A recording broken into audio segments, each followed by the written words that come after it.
Samantala, timbog ang tatlong individual matapos mahulihan ng mahigit 100,000 pisong halaga ng shabu sa isinagawang buy-bust operation ng PNP sa Cebu City.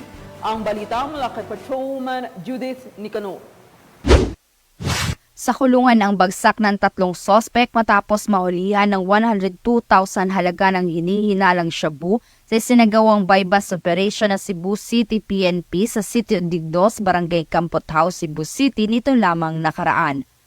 Kinilala ni Police Lieutenant Colonel R. Arakel Gordaya, Chief City Intelligence Unit ng Cebu City Police Office, ang mga sospek na sina alias Shah, 44 anyos na residente ng Mango Green Village, Barangay Banilad, Cebu City, alias Fram, 26 anyos at alias Gia, 23 anyos na parehong mga residente ng Sitio Laguna, Barangay Basak Pardo, Cebu City.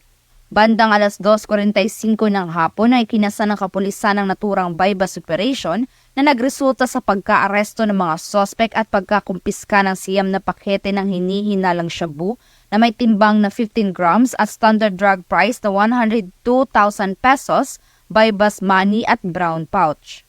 Kasalukuyang nasa kustodiya ng Cebu City Detention Facility ang mga sospek at maharap ito sa kasong paglabag sa Republic Act 9165 o Comprehensive Dangerous Drugs Act of 2002. Ang kapulisan ng Cebu City ay patuloy sa pagpapaigting ng kanilang kampanya kontra iligal na droga. Ito ay alinsunod sa isa sa pangunahing prioridad ng pamahalaan na labanan ang anumang uri ng kriminalidad upang magkaroon ng kaayusan at kapayapaan tungo sa bagong Pilipinas. Mula dito sa Cebu City, ako ang inyong Police News Network Correspondent, Patrolwoman Judith Nicanor, alagad ng batas, tagataguyod ng balitang pulis. Maraming salamat, Patrolwoman Nicanor.